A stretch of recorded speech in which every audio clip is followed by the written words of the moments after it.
Thánh Thiên Môn chuyên chữa bệnh nan y, phí chữa là 2 cái bánh bao. Lông còn chưa mọc đủ mà còn giả làm y Thánh Thiên Môn. Bây giờ bọn lừa đảo đều trơ trẽn như vậy sao? Đúng vậy, còn chuyên trị cái gì mà bệnh nan y? Bệnh nan y mà trị được thì còn gọi là bệnh nan y sao? Mau dọn hàng đi, đừng lãng phí thời gian nữa. Tay hơi run, thân hình gầy yếu, đầu toát mồ hôi lạnh, tim đập nhanh, bệnh cường giáp cấp tính. Còn rảnh rỗi ở đây lãng phí thời gian.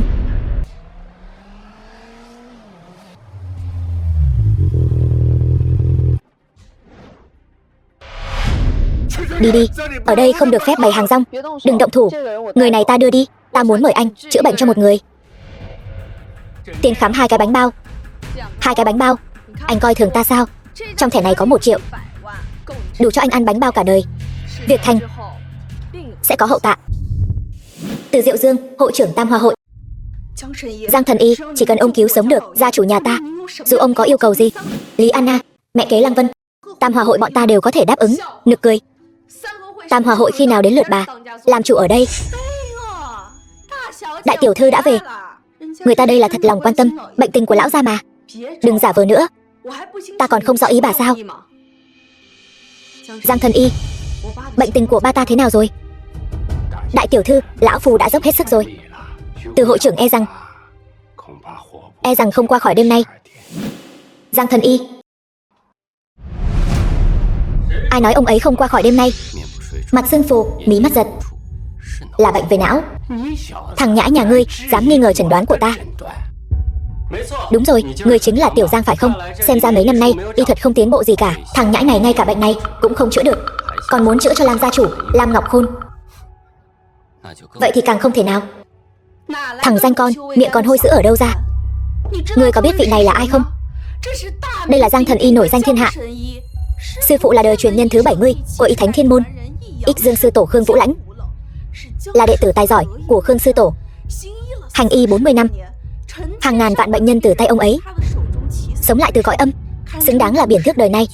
Đồ nhà quê, ngươi có tư cách gì mà nghi ngờ ông ấy? Cầm miệng, đồ có mắt như mù. Khi nào đến lượt bà lên tiếng ở đây? Giang thần y, người ta mang đến chính là y Thánh Thiên Môn, Ngụy Vô Huyền. Tuyệt đối không thể nào. 30 năm trước, người thừa kế Lam thị tập đoàn bệnh nặng, tổ sư của ta may mắn mở được y Thánh Thiên Môn, cách không truyền y, chữa khỏi bệnh cho thiếu gia nhà họ Lam. Dù chưa từng có ai nhìn thấy gương mặt thật của y Thánh Thiên Môn, nhưng tuyệt đối không thể là thằng nhóc miệng còn hôi sữa này. Cảm ơn ông đã nói ta trẻ. Người thật to gan, dám ở địa bàn của Tam Hoa hội chúng ta mà có ý đồ lừa bịp. Đại tiểu thư, cô ngàn vạn lần đừng để hắn lừa gạt. Người ngoài sẽ nói ra nói vào đấy. Ta làm gì không cần, con đàn bà như cô lắm lời. Giang thần y, nếu ông đã nói bệnh của ba ta không qua khỏi 12 giờ tối nay, chi bằng để anh ấy thử xem. Có lẽ còn một tia hy vọng. Nếu người chữa trị sai, ta sẽ cho người biết đắc tội với Tam Hòa hội là như thế nào. Biết rồi, tránh sang một bên. Ngụy thần y, ba ta có phải đến động Ma Nhai tĩnh dưỡng 1 năm là sẽ khỏi không? Chuyện một trưởng là xong, cần gì phải phiền phức vậy? Chúng ta trước đây không phải đã hẹn như vậy sao? Động Ma Nhai đâu phải ai cũng có thể đến. Yên tâm, cứ tin ta. Anh làm vậy sẽ hỏng việc lớn của ta. Ta ra tay một cái là bệnh sẽ khỏi. Thôi xong. Càn Khôn trưởng. Càn Khôn trưởng là gì? Càn Khôn trưởng là tuyệt kỹ độc môn của y Thánh Thiên Môn, nghịch âm phản cứu, có thể quyết định sinh tử. Làm gì thần kỳ như vậy?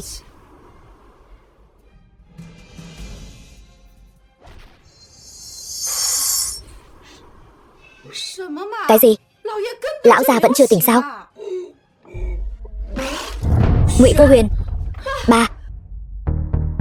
Từ hội trưởng,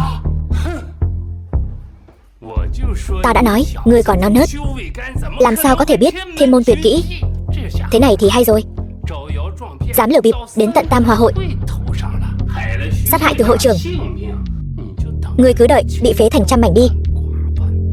Đại tiểu thư, cô xem tên lừa đảo cô mang về gây ra chuyện tốt đẹp gì kia, cô rốt cuộc có ý đồ gì? Người đâu? Bắt con đàn bà độc ác và tên lừa đảo hãm hại lão gia lại cho ta. Bà dám? Cút. Ngụy Vô Huyền, xem anh gây ra chuyện tốt gì kìa.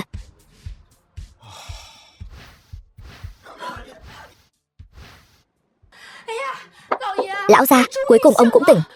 Ông làm ta lo quá đi mất. Ông không biết ta đã mời bao nhiêu thần y đến chữa bệnh cho ông đâu. Tránh ra. Ba tỉnh rồi. Chẳng lẽ anh ta thật sự là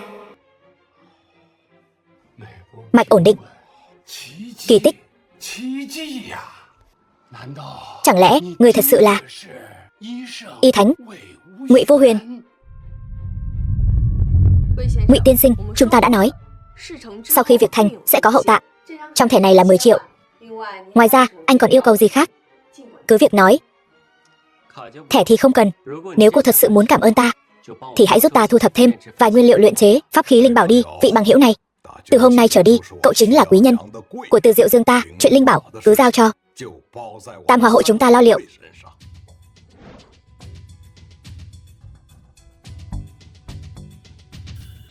Rốt cuộc là ai đã hãm hại Ngọc Khôn Thành ra thế này? Đi, dù phải lật tung Hải Thành, Vương Ngô Cầm, mẹ Thanh Thanh cũng phải lôi tên khốn đó ra. Vâng. Mẹ yên tâm. Giang thần y còn 5 phút nữa sẽ đến. Ông ấy nhất định sẽ chữa khỏi cho ba. Không cần đợi ông ta nữa. Tiểu Giang y thuật non kém, ta đã bảo hắn đi giới Giang mua trà trứng. Ngụy Vô Huyền, ngươi còn mặt mũi bước chân vào Lam gia chúng ta. Ngươi đã đưa Giang thần y đi đâu? Nếu làm lỡ bệnh tình của ba ta, 10 cái mạng ngươi cũng không đền nổi đâu. Thanh Thanh, ta đã bảo cô ở nhà ngoan ngoãn đợi ta mà. Cô và ta tiền duyên kiếp trước kiếp này song tu, đây là thiên mệnh, không thể trái được, hiểu không? Chuyện chữa bệnh nhỏ nhặt này có đáng gì? Ngươi chính là tên lang băm giang hồ đó. Ngọc Khôn bây giờ ra nông nỗi này đều là do ngươi hại. Muốn cứu chồng bà thì đừng lãng phí thời gian nữa. Còn 3 phút, nếu không cứu e là không còn cách nào cứu vãn rồi. Ngông cuồng, dám nguyền rủa lão gia. Người đâu, về chân hắn cho ta.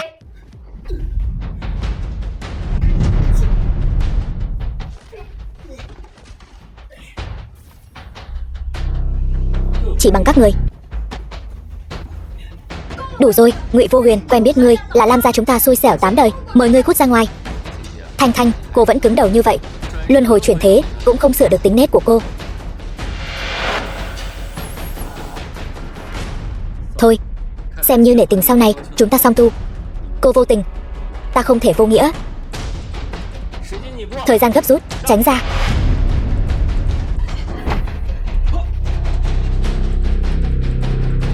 Ngụy Vô Huyền, ngươi dừng tay lại cho ta. Ngươi làm gì vậy? Cút ngay. Ta đương nhiên là đang cứu người, làm lão gia nhà bà tâm mạch suy kiệt. Ta vỗ một chưởng này xuống, chỉ cần 1 phút ông ta sẽ tỉnh lại. Ngụy Vô Huyền, tên khốn kiếp này, ngươi dám lấy mạng ba ta ra đùa giỡn? Mau bảo hắn dừng tay. Lồng ngực của lão gia căn bản không chịu nổi một chưởng của hắn đâu. Tránh ra. Bây giờ ta bỏ tay ra, ba cô sẽ thật sự không cứu được nữa. Ngụy Vô Huyền, ngươi và ta vốn không duyên phận. Ta nhìn thấy ngươi đã thấy ghê tởm, ta càng không thể tin một tên lừa đảo. Được.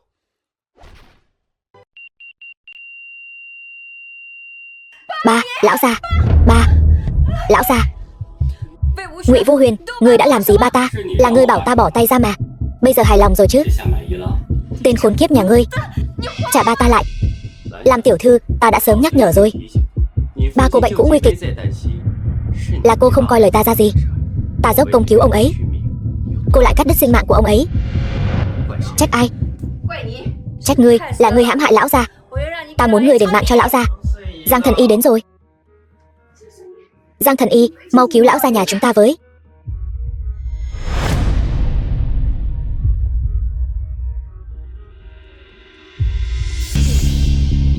Mạch này đã ngừng đập rồi, làm sao cứu được?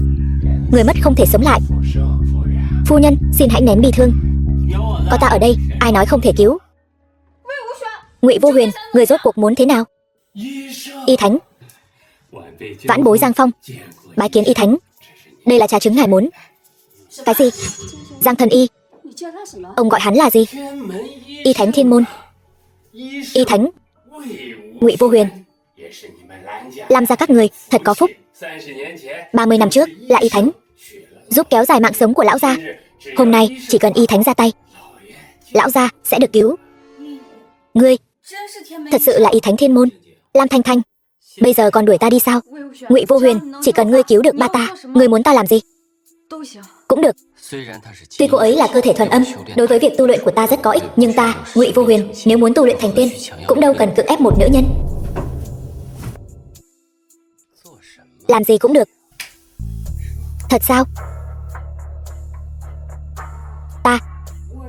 Ý ta là, ngươi muốn bao nhiêu tiền? Cũng được.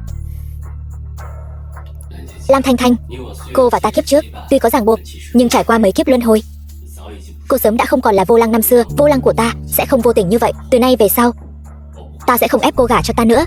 Niệm tình năm xưa, Vô Lăng từng cứu ta một mạng, hôm nay ta sẽ trả hết nợ ân tình này. Từ nay về sau, ân đoạn nghĩa tuyệt. Hắn không còn dây dưa nữa, ta nên vui mới phải. Nhưng sao lại không vui nổi? Ngươi không còn dây dưa con gái ta nữa, ta cảm tạ trời đất. Nếu ngươi thật sự có bản lĩnh, thì mau cứu lão gia nhà ta. Muốn cứu lão gia nhà bà, thì đừng có làm loạn ở đây. Chậm trễ thêm nữa, lão gia nhà bà sẽ tiêu đời hẳn.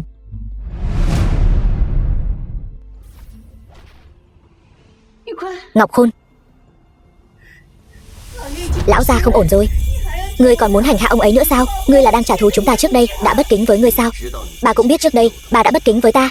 Những kẻ cao cao tại thượng như các người, đối với người thường quen thói hống hách rồi, đúng không? Chỉ có học được cách im lặng mới không chịu thiệt. Mẹ, tiền bối, lão già đã qua đời rồi, con cứu được nữa không? Đương nhiên. Cái thứ giả thần giả quỷ này có thể chữa bệnh sao? Thần tụ phong trì, khí vận dương hề, linh chuyển thái uyên. Lẽ nào đây chính là khí hành cửu mạch trong truyền thuyết? Mẹ, ngay cả Giang Thần Y cũng nói vậy. Xem ra ba thật sự được cứu rồi.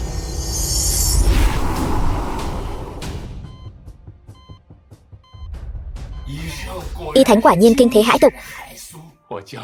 Giang Phong ta có may mắn được thấy Y Thánh hành y,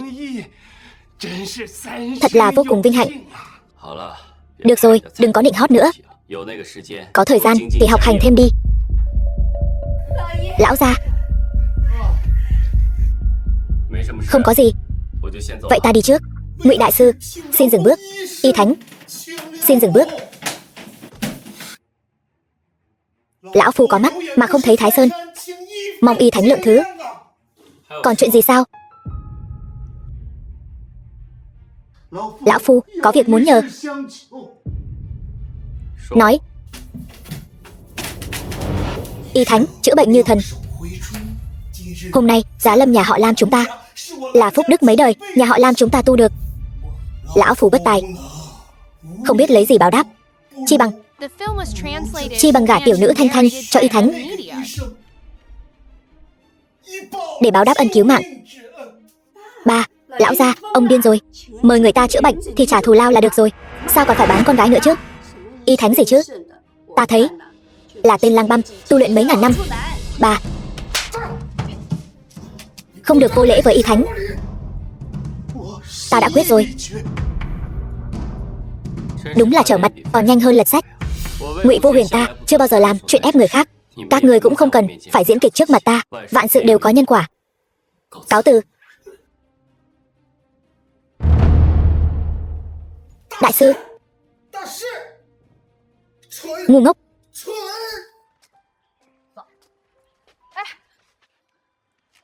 Lam Thanh Thanh, cô còn đuổi theo làm gì? Đây là chi phiếu 5 triệu. Anh cầm lấy trước đi. Tiền tài là vật ngoài thân đối với ta, còn không bằng 2 cái bánh bao. Cái đó, Ngụy Vô Huyền, ta thừa nhận trước đây ta đã nhìn lầm anh. Ta cũng biết bây giờ anh chắc chắn rất ghét ta, nhưng ta không muốn làm ba ta giận. Chi bằng chúng ta thử tìm hiểu nhau một thời gian xem sao. Biết đâu ta có thể phát hiện ra ưu điểm của anh, rồi thật lòng thích anh cũng nên.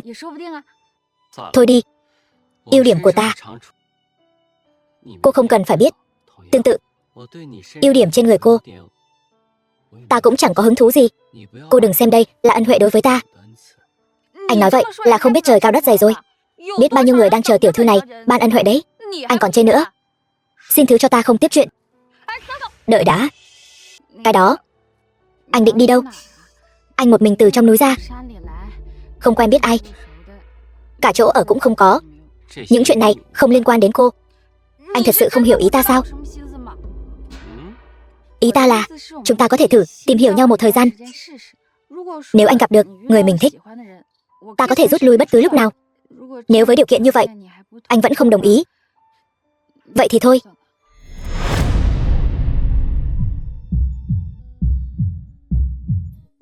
Giả vờ lạt mềm buộc chặt hả? Ta không có.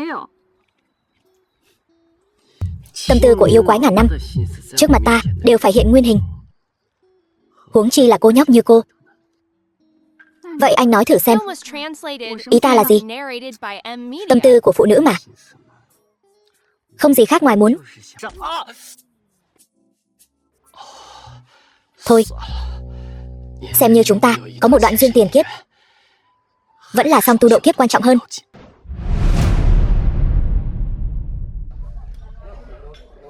Ta ít hiểu biết, nhưng đừng tưởng ta không biết. Đây là quán ven đường. Anh biết cái gì? Cái gì mà hải sản cao cấp Michelin, toàn là thứ phù phiếm. Muốn ăn ngon thì phải đến đây. Đại ca,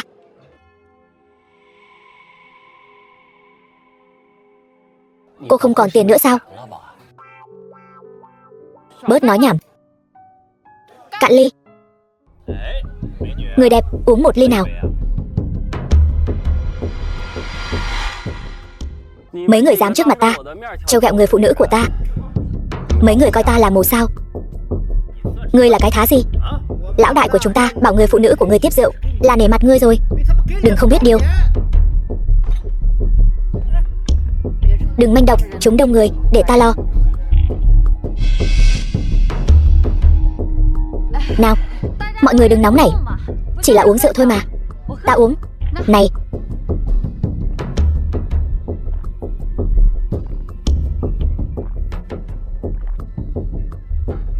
hay lắm, người đẹp tiểu lượng cao thật. Nhưng mà cô uống một mình thì ta biết làm sao? Cô phải uống với ta một ly rượu dao bôi. Đúng vậy, cô phải uống với đại ca chúng ta một ly rượu dao bôi. Đại ca, uống rượu dao bôi không thích hợp đâu. Nếu đã hữu duyên, vậy thì uống thêm một ly nữa.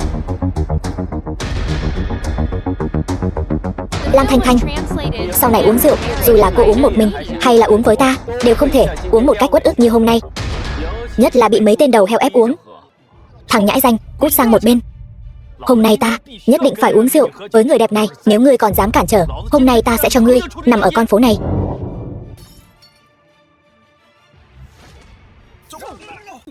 Đại ca, uống đủ chưa? Còn đứng ngây ra đó làm gì? Lên cho ta, xử lý hắn.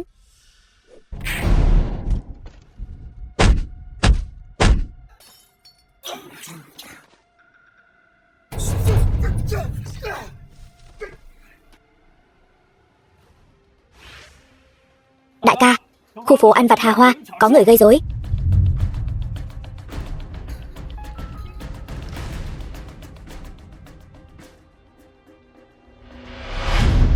Thằng nhãi, người biết ta là ai không? Ta là người của Tam Hòa Hội. Người của Tam Hòa Hội mà ngươi cũng dám đánh. Ngươi tiêu chắc rồi, đại ca của ta một phút nữa sẽ đến. Xong rồi, vừa mới đắc tội với Hồng Ưng Bang, giờ lại đắc tội với Tam Hòa Hội. Giờ phải làm sao đây? Tam Hòa Hội ghê gớm lắm sao? Hội trưởng của các người Từ Diệu Dương gặp ta cũng phải hỏi han một tiếng. Mấy tên đầu heo các người là cái thá gì dám ở đây tác quái. Được, để ta xem thử. Người mà ngay cả hội trưởng Từ cũng phải hỏi han, rốt cuộc là thần thánh phương nào? Lại thêm một tên không biết trời cao đất dày. Ngụy Vô Huyền, anh điên rồi. Tam Hòa Hội chính là thế lực hắc đạo lớn nhất toàn Hải Thành, ngay cả nhà họ Sở cũng không dám tùy tiện đắc tội. Vẫn là cô em này biết điều. Lại đây, phục vụ anh em ta cho thoải mái. Ta sẽ tha cho hai người. Ngươi chán sống. Tên nhãi, sắp tiêu đời đến nơi rồi mà còn dám ngông cuồng như vậy.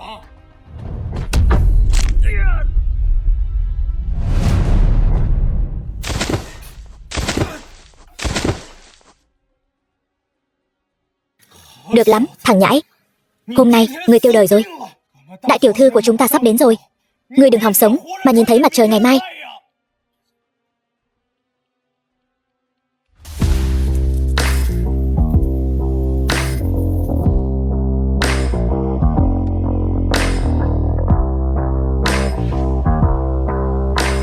Là cô ta.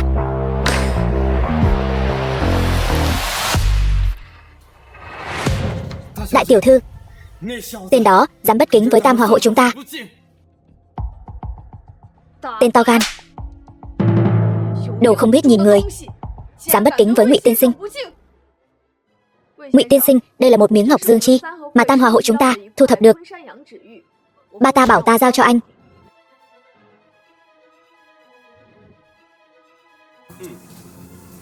Không tệ.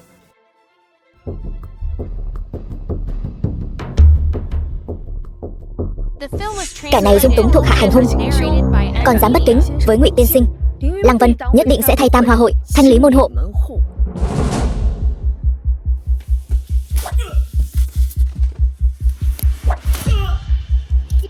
Đây chính là võ giả sao?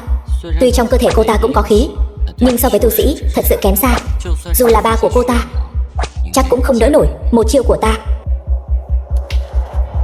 Ta tuyên bố trục xuất Lôi Bách Vạn và đám thuộc hạ khỏi Tam Hòa hội.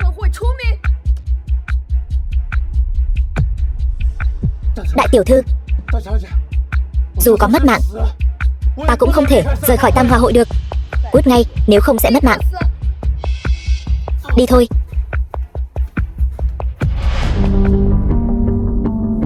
Ngày mai tại Hải Thành sẽ diễn ra một buổi đấu giá, trong đó có cả huyết thạch vô giá. Lăng Vân muốn mời Ngụy tiên sinh cùng đi.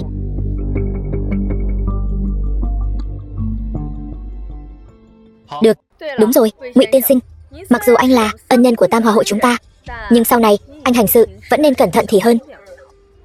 Dù sao thì không phải lúc nào cũng tình cờ ta giúp được các người giải quyết rắc rối đâu. Ta cần cô ta giúp sao?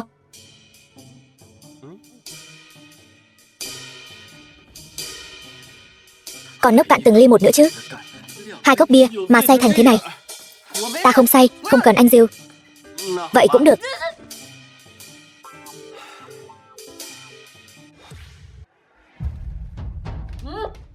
Anh ngủ phòng khách, không được vào phòng ta.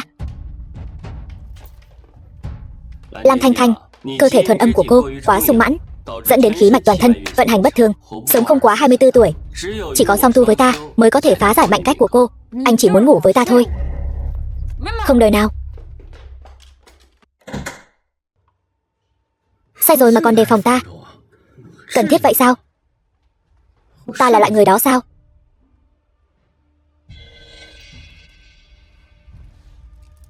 Không ngờ nhanh như vậy đã có thu hoạch. Chỉ cần tập hợp đủ 9 loại linh bảo là có thể luyện chế pháp khí độ kiếp rồi. Nếu có thể song tu với Lam Thanh Thanh, sai thế này thì làm sao phối hợp được? Nồng độ linh khí ở đây kém xa trong núi rồi.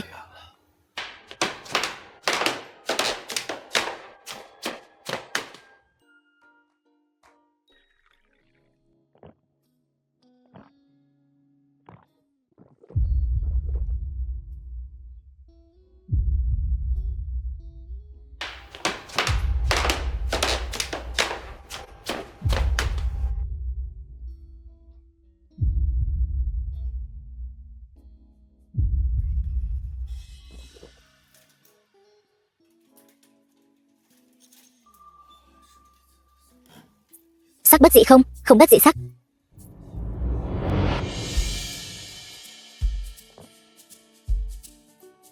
Không ngủ được sao? Niệm kinh cả đêm. Vậy sao trông giống như thận hư vậy? Vậy cô có muốn thử xem có phải thật sự thận hư không? Đồ lưu manh, cả ngày chỉ nghĩ đến chuyện đó. Đúng rồi, hôm nay phải đi đàm phán với Bạch Gia, mua lại phương thuốc tăng cường hoạt lực tế bào đó. Đừng đi theo ta. Phương thuốc kéo dài tuổi thọ, giữ mãi tuổi xuân. Ta có. Muốn bao nhiêu?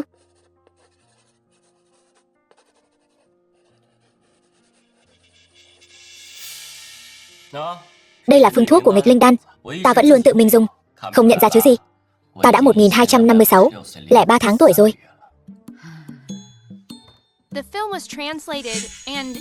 Ta thấy anh giống đứa ngốc hơn. Ngụy Vô Huyền, ta thừa nhận y thuật của anh rất cao minh, nhưng chữa bệnh cứu người và chống lại lão hóa hoàn toàn là hai chuyện khác nhau. Diên thọ hoàn của Bạch Gia có thể loại bỏ tế bào yếu trong cơ thể, thúc đẩy quá trình trao đổi chất, từ đó giúp con người tăng tuổi thọ. Đó là bí phương gia truyền, trị giá 50 triệu đó. Cho dù anh muốn dụ dỗ ta lên giường, cũng không thể lấy một tờ giấy rách để dỗ dành ta được. Cái này còn đáng giá hơn 50 triệu. Cô muốn mua phương thuốc của Diên Thọ Hoàn sao? Nghịch linh đan này còn cao hơn Diên Thọ Hoàn đến mấy bậc đấy. Cô đúng là không biết hàng. Nhớ năm nào khi tu luyện ở Thiên Môn Sơn, không biết bao nhiêu tỷ muội tiên giới ma giới đều lặn lội đường xa đến tìm ta xin nghịch linh đan. Bao nhiêu sư tỷ sư muội vậy? Đeo bám anh thế nào? Đây không phải trọng điểm. Nếu đơn thuốc này thực sự có thể giữ mãi tuổi xuân, vậy sao trông anh vẫn tiểu tụy như thận hư vậy? Ta sẽ đi tìm chuyên gia giám định, vạch trần anh. Ta đi trước đây. Bớt nghĩ đến mấy chị em của anh đi.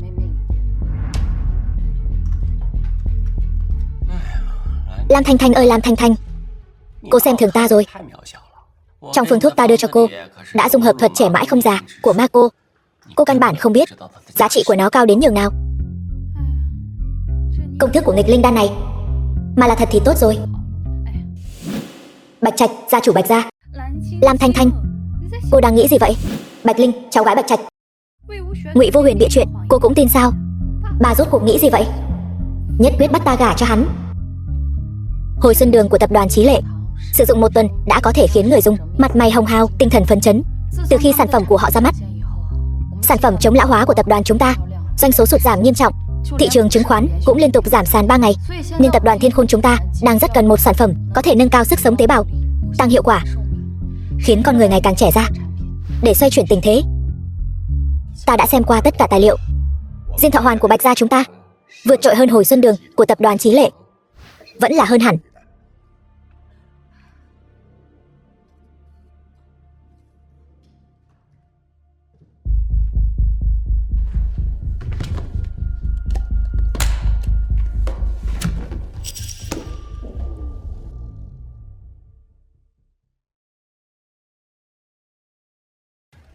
Vương giáo sư, ông xem qua đi.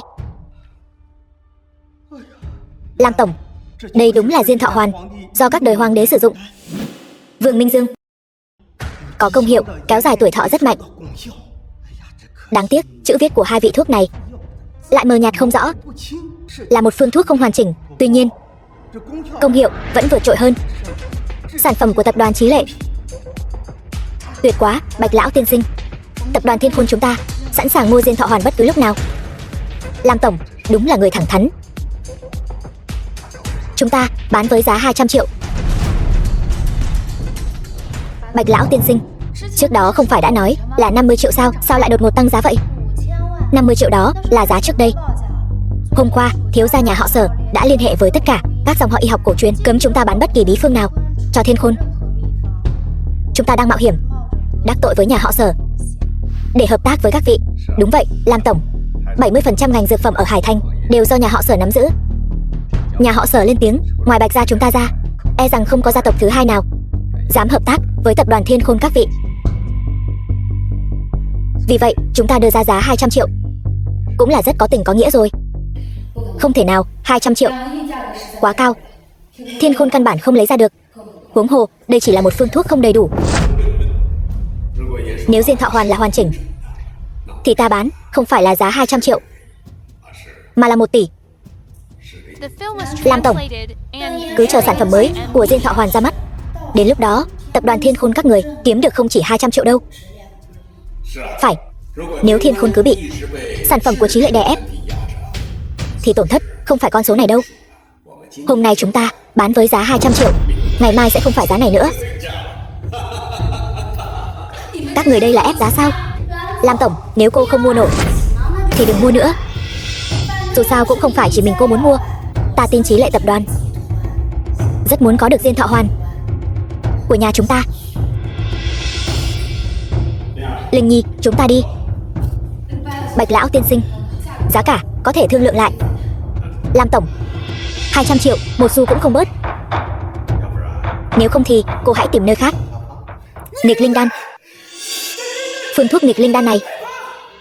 Vương giáo sư, ông nói gì? Không ngờ Vương Minh Dương ta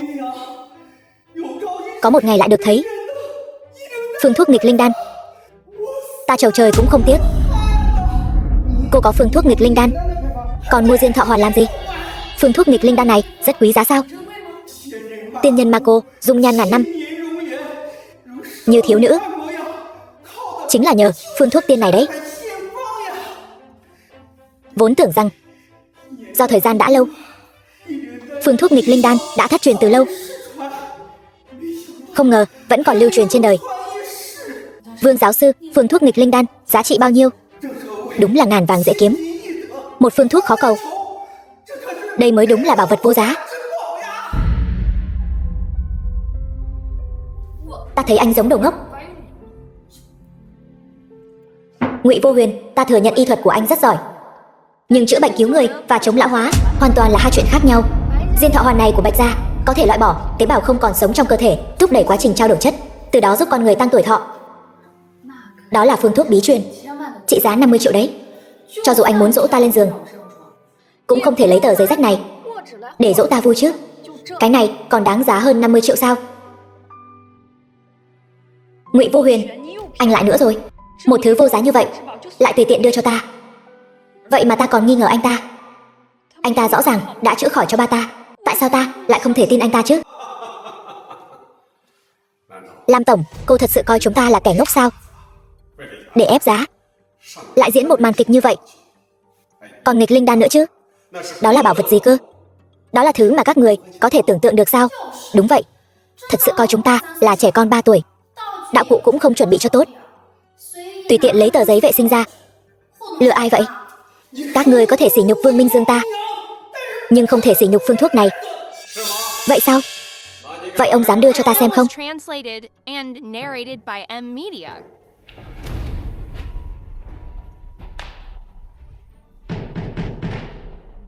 Marco thật nghịch linh. Đúng rồi, cái này là thật. Thật sự là phương thuốc nghịch linh đan. Lam tổng, cô có phương thuốc như vậy lại còn mua diên thọ hoàn của Bạch gia chúng ta làm gì? Nghịch linh đan này còn không biết hơn bao nhiêu so với bản đầy đủ của diên thọ hoàn nữa. Diên thọ hoàn, hiệu quả của nó nhiều nhất cũng chỉ là khiến người ta tăng thọ 10 năm. Nhưng nghịch linh đan này lại có thể trực tiếp khiến người ta trẻ lại 30 tuổi. Gia, ông nghĩ người viết phương thuốc nghịch linh đan này có phải cũng có thể giúp chúng ta bổ sung công thức của diên thọ hoàn không? Đúng vậy, xin hỏi Lam tổng, phương thuốc này của cô đến từ đâu vậy? Là một người bạn của ta đưa cho ta. Vậy có thể nhờ cô giúp giới thiệu một chút không? Giúp Bạch gia chúng ta bổ sung diên thọ hoàn này. Bạch gia chúng ta nguyện ý đáp ứng bất kỳ điều kiện nào. Hay là ta cũng đi cùng luôn? Ta cũng muốn gặp vị cao nhân thế ngoại này. Ta cũng không có phương thức liên lạc của anh ấy. Đợi tối về ta hỏi anh ấy xem. Lam tổng không muốn dẫn đi gặp thì cứ nói thẳng, cần gì phải thoái thác như vậy? Được, ta không thoái thác, ta thẳng thừng từ chối. Đừng, Lam tổng, đừng giận. Lam tỷ tỷ, đại nhân đại lượng, cứ coi như giúp Bạch gia chúng ta một việc đi. Ta nói thật đấy, anh ấy không có điện thoại. Cao nhân, quả nhiên là cao nhân. Vậy vẫn là nhờ cô giới thiệu giúp. Nếu đối phương đồng ý, vẫn là nhờ cô liên lạc với chúng ta ngay lập tức. Linh Nhi, ra sau lấy Hoàng thất tử tinh tổ truyền trong bảo khố gia tộc ra. Đó là bảo vật duy nhất mà Bạch gia chúng ta cất giữ, trị giá hơn 100 triệu. Người có thể tùy ý tặng nghịch linh đan cho bạn bè, chắc chắn coi tiền tài như rác rưởi. Bạch gia chúng ta ngoài tiền ra có thể mang ra cũng chỉ có khối quặng tử tinh ngàn năm này thôi. Chỉ cần có thể bổ sung công thức của diên thọ hoàn, tất cả đều đáng giá. Vâng, ra.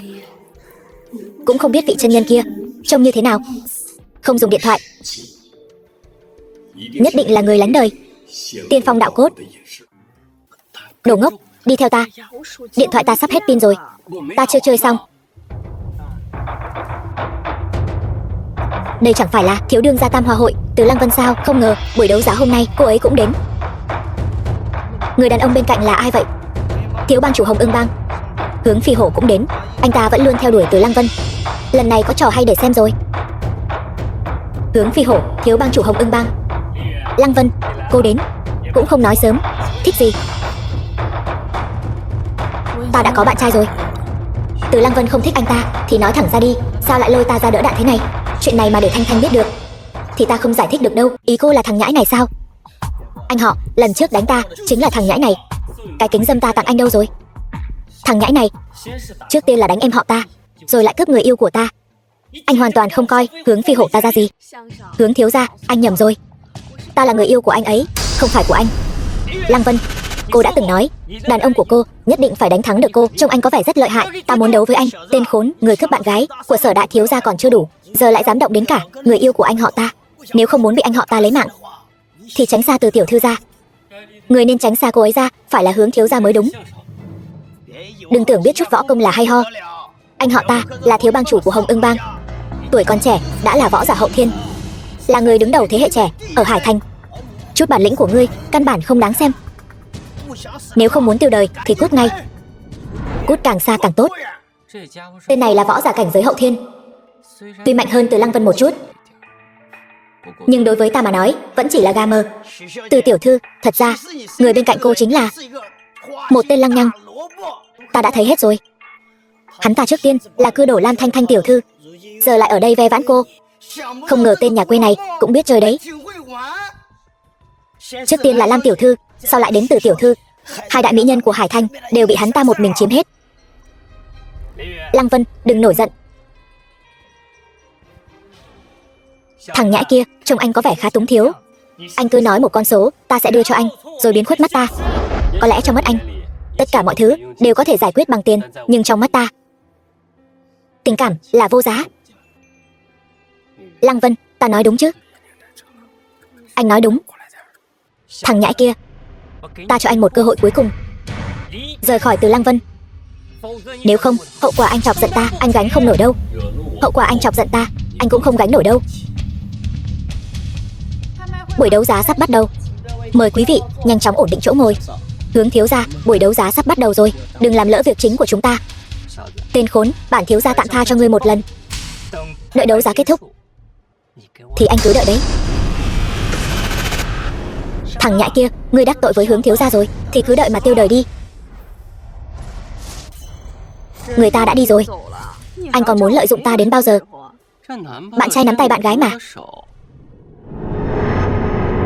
Chúng ta chỉ đang diễn kịch thôi, đừng nhập tâm quá đấy. Muốn làm bạn trai ta thì đánh thắng ta rồi hãy nói.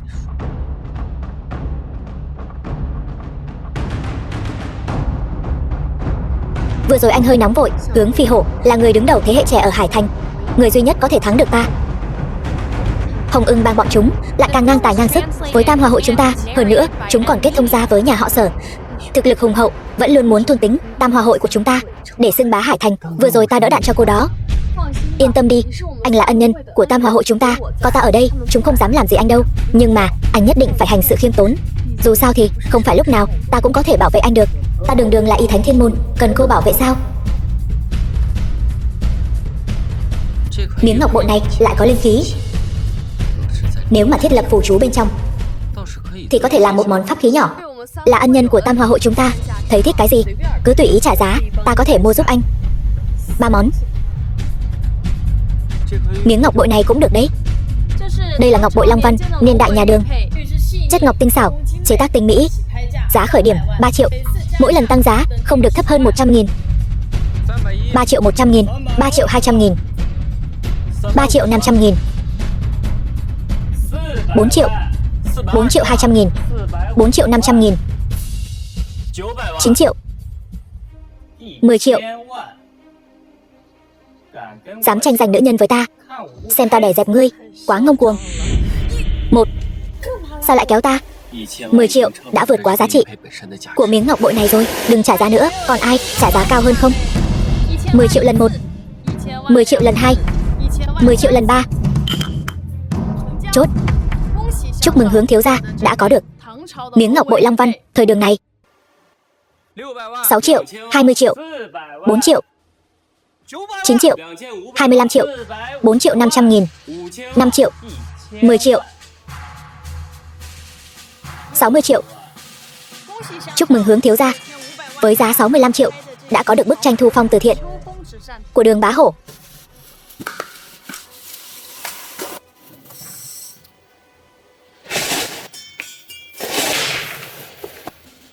Thằng nhãi, Không có tiền thì mau cút về nhà đi. Tức quá đi mất. Cái gì hắn ta cũng tranh giành. Giành. Kệ chúng nó giành. Hướng thiếu gia, ta thấy tên khốn này cố tình nâng giá. Chúng ta đã tiêu hết 500 triệu rồi. Tiêu rồi. Chúng kế tên khốn này rồi. Phụ thân dặn mua cây huyết thạch vẫn chưa mua được. Chúng ta còn lại bao nhiêu? 100 triệu. Đây là một khối quặng thạch tím do một lão nông đào được trên núi. Nghe nói ngay khoảnh khắc đào được, thạch tím phát ra ánh sáng tím chói lọi. Chuyên gia giám định đây là một loại quặng chưa từng được phát hiện. Giá khởi điểm 1 triệu. Mỗi lần tăng giá không được thấp hơn 100.000. Đây lại là một khối thiên thạch, nguyên liệu chính có thể luyện chế pháp khí. Thần vật tử hãi. Bảo vật này ta nhất định phải có được. Lấy ra một cục đá nát, còn giả làm thạch tím gì nữa? Đây không phải là coi chúng ta như kẻ ngốc sao? Buổi đấu giá này công bằng, công khai. Nếu mọi người đều không trả giá, vật phẩm này xem như ế. Các vị ở đây đều không thiếu 1 triệu này. Nhưng thứ đồ chơi lừa đảo này, ai mà bị mắc lừa chứ? 1 triệu. Không phải chứ? Một cục đá nát, anh mua nó làm gì? Yên tâm đi, ta tự có chủ ý. 1 triệu. Còn ai trả giá cao hơn không? Hướng thiếu gia, lúc trước trả giá không phải rất ghê gớm sao? Tiếp tục đi chứ. Có phải là hết tiền rồi không? Hết tiền thì cút về nhà đi. Hướng thiếu gia, hắn ta chỉ cố ý khiêu khích ngài thôi. Nếu ngài bỏ ra vài triệu mua một cục đá nát truyền ra ngoài, có thể trở thành trò cười cho Hải Thành. 1 triệu lần 1, 1 triệu lần 2, 1 triệu lần 3. Chốt. Chúc mừng vị tiên sinh này đã mua được khối thạch tím này. Thiệt tình, anh còn có thể cười được nữa sao? Hướng phi hổ căn bản không mắc lừa. Anh bỏ ra 1 triệu mua một thứ đồ chơi nát như vậy, thật sự là mất mặt quá thể. Từ Lăng Vân, cô tìm được một người đàn ông mù mắt sao? Dù sao cũng là một kẻ chưa từng thấy việc đời. Bỏ ra 1 triệu mua một cục đá nát làm bảo bối.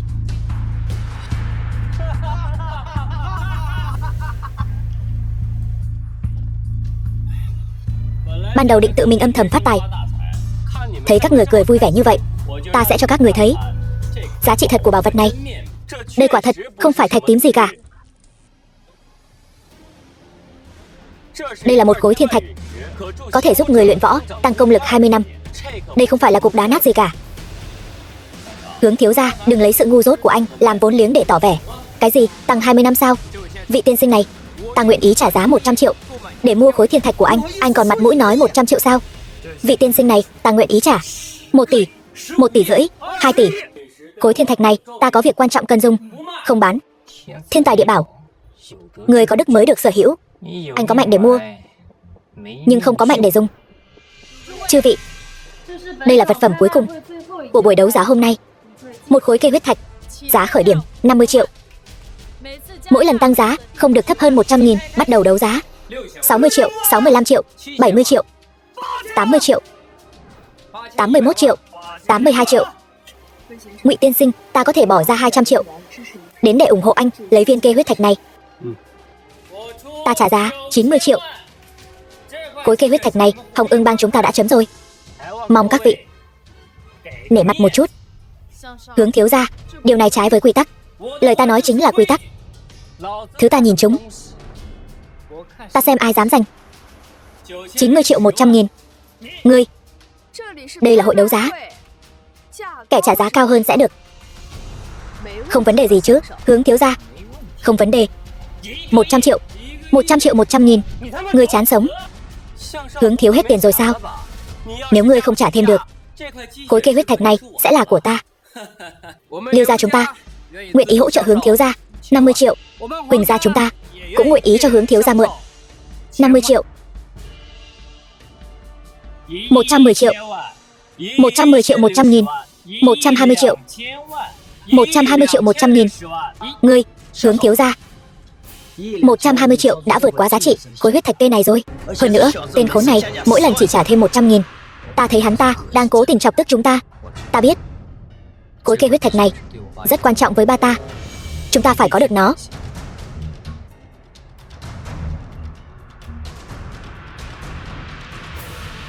Một 130 triệu, 130 triệu 100.000, 200 triệu. Có bản lĩnh thì tiếp tục đi. Ngụy tiên sinh, ta có thể gọi mượn thêm một khoản tiền nữa từ gia tộc. Không cần. Nếu Hướng thiếu gia đã nguyện trả bằng đó tiền để sở hữu khối huyết thạch cây này, vậy ta sẽ thành toàn cho anh. Nhường cho Hướng thiếu gia. Hướng Phi Hổ, Hồng Ưng bang các người muốn khai chiến với Tam Hòa hội sao? Nội công của cô ta có khuyết điểm. Chúng ta đi. Vâng.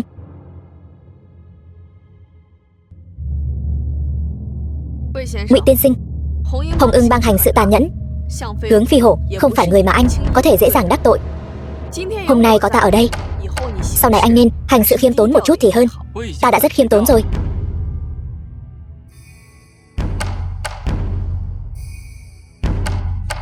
Cảm ơn cô đã giúp ta có được thiên thạch. Cái này coi như quà cảm tạ. Đây là cái gì? Thứ tốt, không nói thì thôi. Đi thôi, ta đưa anh về. Dọc đường đi không được yên ổn đâu. Không cần. Kẻ có thể làm hại ta còn chưa sinh ra đâu. Lời hay khó khuyên, tên đáng ghét. Mới đến Hải Thành mấy ngày đã thu thập được 2 món bảo vật. Nơi này đúng là phúc địa của ta.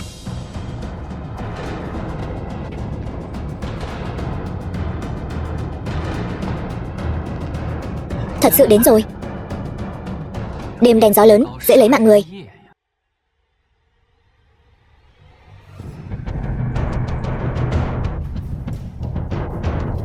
Dám đắc tội với Hướng Phi Hổ ta, sao cả đời cứ núp sau váy đàn bà thế? Giao thiên thạch ra, ta sẽ để ngươi toàn thây. Tự chui đầu vào lưới. Loại rác rưởi như ngươi giữ lại cũng là tai họa. Hôm nay ta sẽ trừ hại cho dân. Nếu ngươi không nhờ từ Lăng Vân thì ngươi là cái thá gì? Ta là hậu thiên võ giả, một ngón tay cũng đè bẹp ngươi. Hậu thiên võ giả tính là thứ gì? Thằng khốn này láo quá rồi. Anh em ra tay.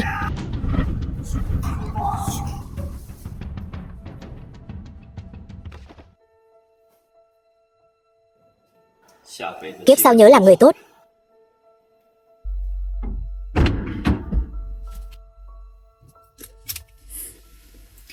Món thứ 3.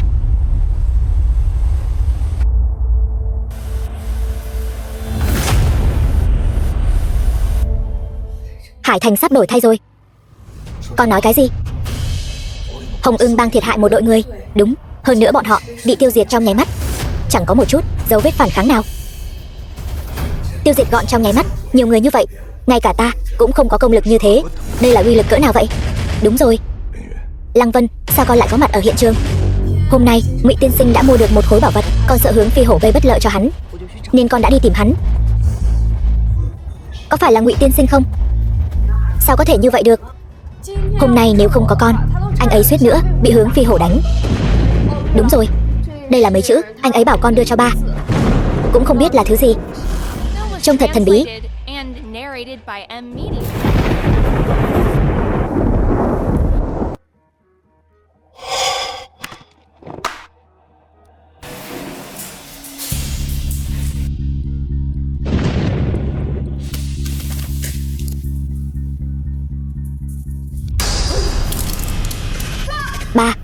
Ba sao vậy? Cuối cùng ta cũng đã mở được Nhâm Đốc nhị mạch rồi. Thứ này đã giúp ta bổ sung phần còn thiếu sót của Tam hợp thập bát thủ. Lăng Vân, Tam hợp thập bát thủ của chúng ta trời sinh có khuyết điểm, dừng lại ở hậu thiên viên mãn. Ngụy tiên sinh đã giúp chúng ta bổ sung nội công tâm pháp. Ta cuối cùng cũng có thể nhìn thấy cảnh giới thiên ngoại rồi. Ngụy Vô Huyền, sao anh ấy biết công pháp của chúng ta trời sinh có khuyết điểm? Thú vị, lẽ nào thật sự là anh ấy?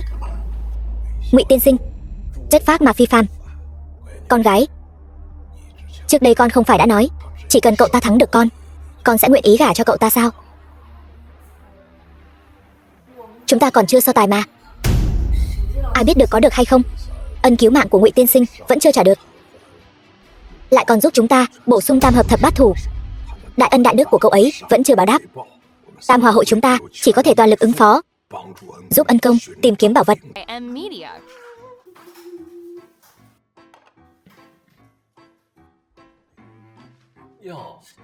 Chuyện gì đây?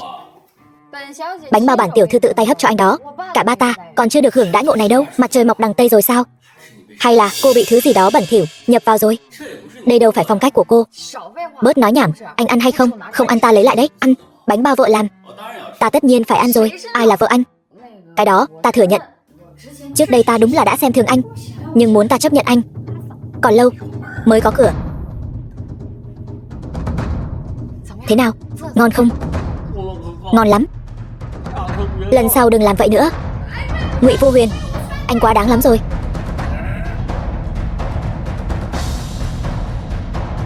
Nếu nó không khó ăn như vậy thì anh tiêu đời chắc rồi.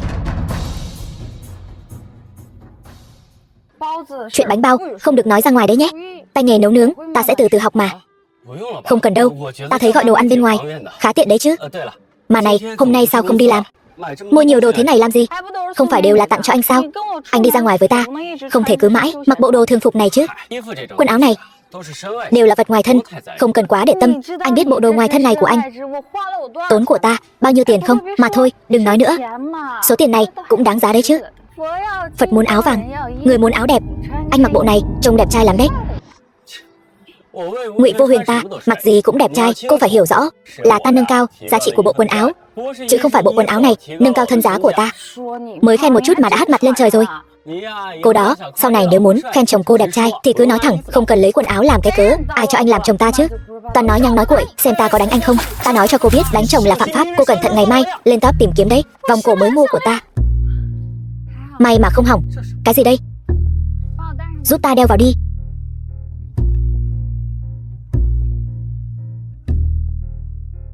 The film was translated and narrated by M Media. Đẹp không? Đẹp. Đồ lưu manh. Xem ra kiếp nạn sinh tử Dương Hòa thượng kháng của ta sắp đến rồi. Thôi, giờ thì khó giải thích rồi. Máu chảy rồi. Cái vòng của ta, cái vòng 500.000 của ta,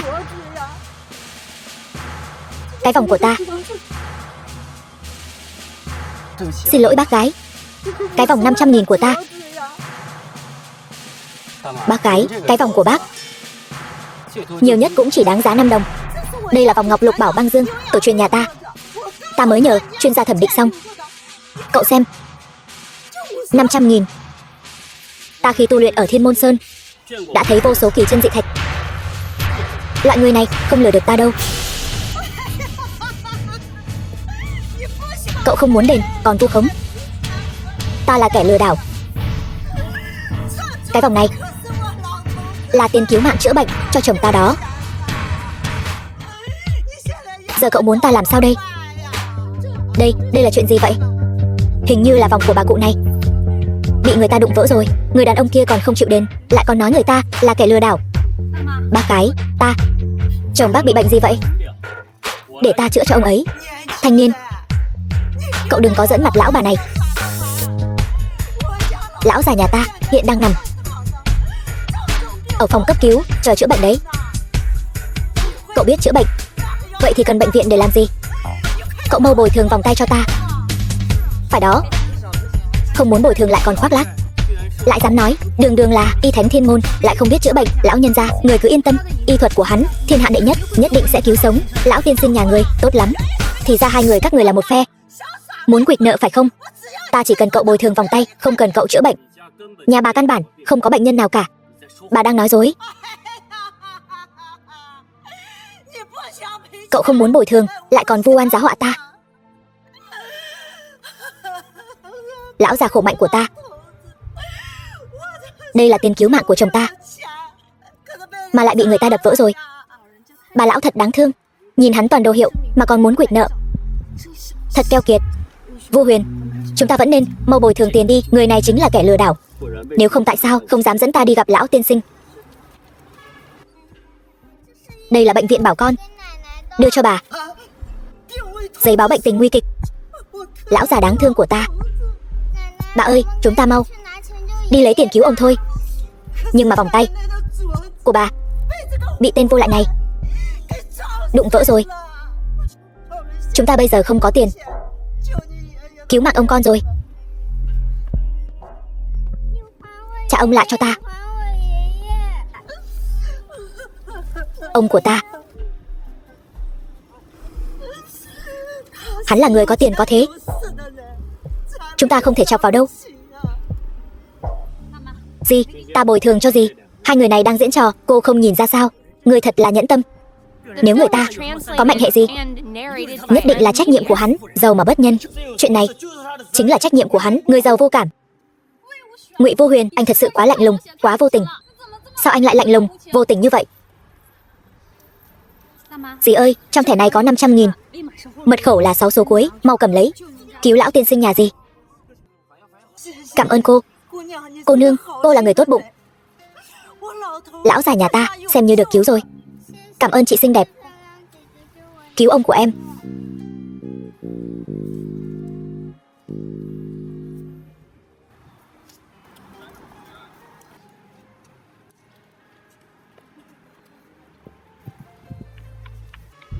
Sao cô lại đưa tiền cho kẻ lừa đảo?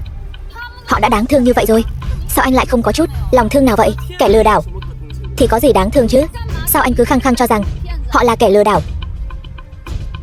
Vòng cổ của cô đâu? Vòng cổ của ta đâu? Đừng tìm nữa, bị cô bé kia lấy mất rồi. Bọn họ thật là xấu xa. Anh cũng vậy. Anh thấy bọn họ trộm vòng cổ của ta, sao anh cũng không ngăn cản hả? Ta là muốn cho cô một bài học, thuận tiện cho cô động não một chút, để lần sau đừng có mà tùy tiện đưa tiền cho kẻ lừa đảo. Thanh Thanh. Này.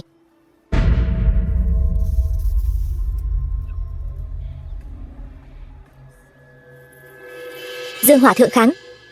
Sinh tử kiếp của cơ thể thuần dương sắp đến rồi. Tiến độ luyện khí và song tu cần phải tăng tốc lên.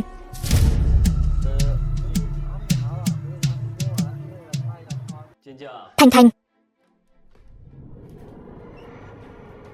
Thanh Thanh. Anh đã làm cho em một món pháp khí phòng ngự, chỉ cần đeo bên người là có thể chống đỡ một lần sát thương chí mạng hơn cái sợi vòng cổ rách kia của em nhiều. Ngụy Vô Huyền, anh đừng tưởng anh mua ngọc bội tạ lỗi là em sẽ tha thứ cho anh. Em giận thái độ của anh đối với em. Thanh Thanh, anh không có thái độ không tốt với em. Anh chỉ là muốn sau này em gặp chuyện động não nhiều hơn một chút. Ngụy Vô Huyền, em ghét anh cứ dạy dỗ mãi không thôi. Anh đi đi. Thanh Thanh. Thanh Thanh. Không tốt rồi, là hàn độc của cơ thể thuần âm bộc phát rồi.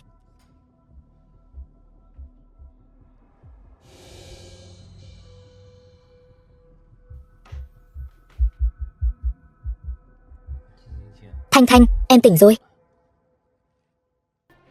Ngụy Vô Huyền, anh muốn làm gì ta? Vừa rồi hàn độc bộc phát, ta dùng máu thuần dương cứu em, nhưng chỉ có thể tạm hoãn một thời gian. Muốn giải quyết triệt để cơ thể thuần âm của em, cần phải song tu với ta. Ngụy Vô Huyền, sao anh lại mê sắc dục như vậy? Đã là lúc nào rồi để lừa ta lên giường, còn bịa ra loại lý do hoang đường này? Ta biết loại chuyện này nghe rất huyền hoặc, nhưng ta nói đều là thật. Như vậy đi, ta biểu diễn cho em xem thuật ngưng nước thành băng.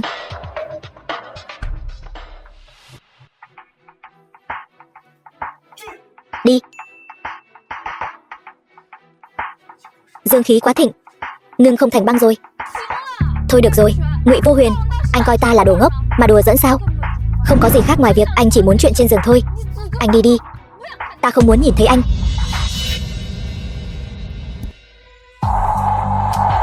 Ta đi.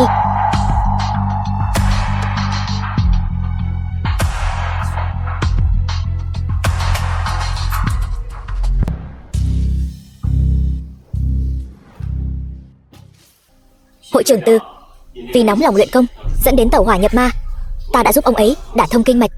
Tiên sinh, cậu lại cứu lão phu một mạng, khiến ta trong họa được phúc, thành công đột phá đến cảnh giới tiên thiên võ giả. Lão gia, không xong rồi, người của Hồng Ưng bang đánh tới. Hắn đến thật đúng lúc.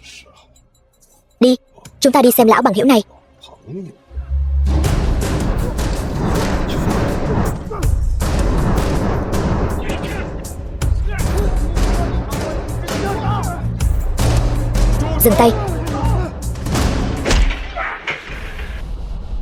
Hướng lão Tam, ngươi dám ở địa bàn của Tam Hoa hội mà làm càn. Hội trưởng Từ, ngươi cuối cùng cũng xuất hiện. Dám lấy mạng con ta, hôm nay ta sẽ diệt Tam Hoa hội các người, trả thù cho con ta. Bọn người này là ai? Của Hồng Ưng bang. Hồng Ưng bang, bang hội của Hướng Phi Hổ. Người này chẳng lẽ là ba của Hướng Phi Hổ? Gián điệp, không phải nói Từ Diệu Dương bị tẩu hỏa nhập ma sao? Sao lại không giống chút nào? Hướng lão Tam, ngươi hèn hạ, ngươi dám ra tay khi lão gia nhà ta bị thương. Tình báo là thật.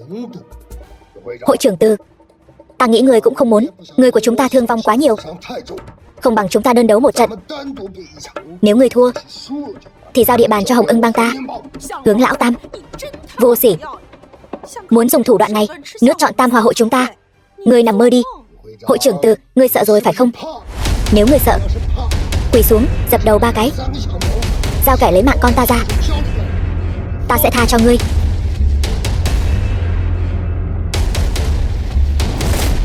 Hắn không phải do chúng ta lấy mạng. Ngươi chẳng phải muốn so tài sao? Ta sẽ thành toàn cho ngươi nếu ta thắng. Ngươi hãy ngoan ngoãn quỳ trước mặt ta, dâng địa bàn của Hồng Ưng bang cho Tam Hoa hội ta.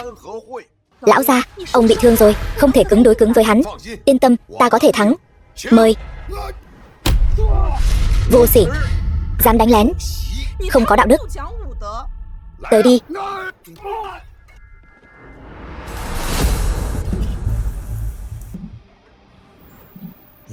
Ngươi không bị thương? Đương nhiên là không, ta khỏe lắm. Ngụy tiên sinh không chỉ chữa khỏi tẩu hỏa nhập ma cho ta, mà còn giúp ta tiến vào tiên thiên cảnh. Lão gia, ông bước vào tiên thiên rồi. Hôm nay coi như ta nhận thua. Chúng ta đi. Đứng lại. Hướng lão Tam, ngươi quên điều gì rồi sao? Có chơi có chịu.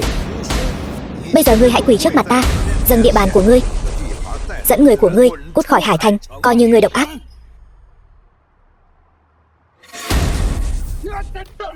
Ba. Từ Diệu Dương, hôm nay chính là ngày Tam Hoa hội các người diệt vong. Đồ hèn hạ. Ta hèn hạ sao? Đây chính là kết cục của các người vì đã tàn hại con trai ta.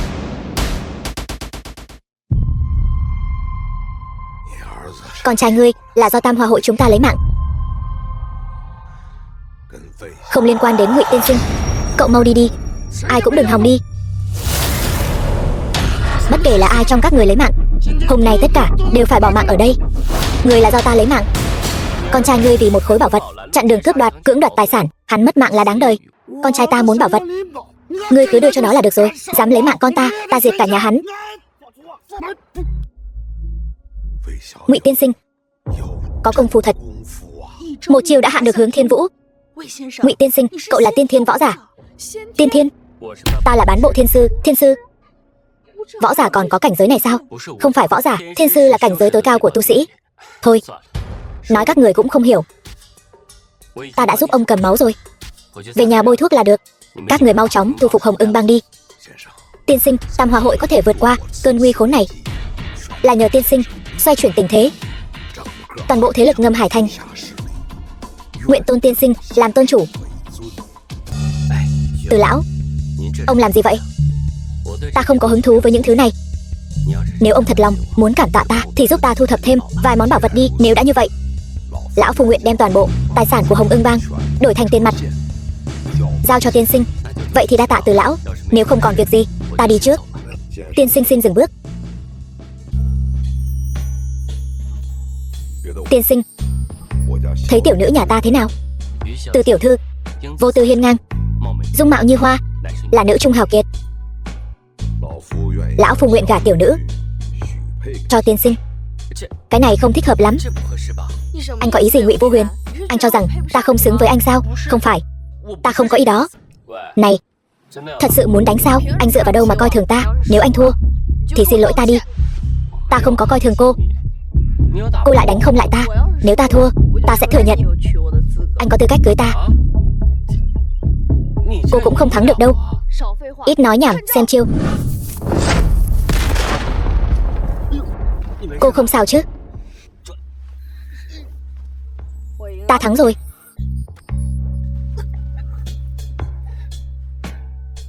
Chưa chắc đâu. Không, cái này, hiểu lầm. Dạo này nóng trong người quá, không kiềm chế được. Anh thắng rồi. Lam Thanh Thanh.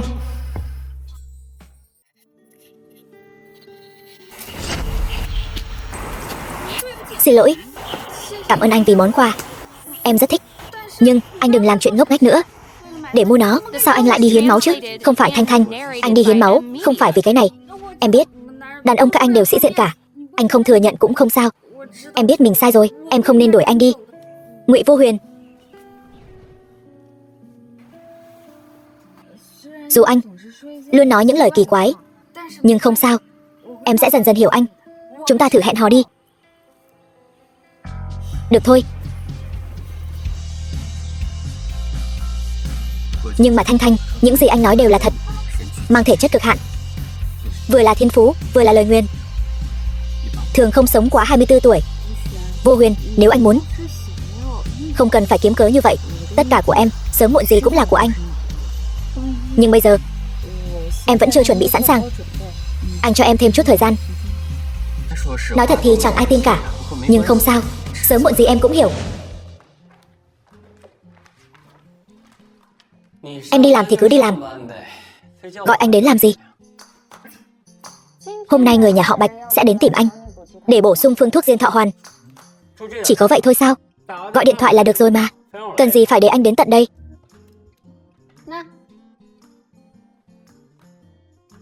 Trợ lý tổng tài. Cái gì đây? Thẻ nhân viên của anh. Anh là bạn trai em. Anh nhất định phải học cách quản lý doanh nghiệp. Vậy thì trước tiên anh hãy ở bên cạnh em, làm vệ sĩ kiêm trợ lý. Cứ học trước đi, dù sao anh cũng đang thất nghiệp. Anh đường đường là y thánh thiên môn, lại đi làm trợ lý cho em. Quá uổng phí tài năng rồi. Vậy thì kiêm thêm bác sĩ chăm sóc sức khỏe. 10 phút nữa còn có một vị khách. Anh đi cùng em.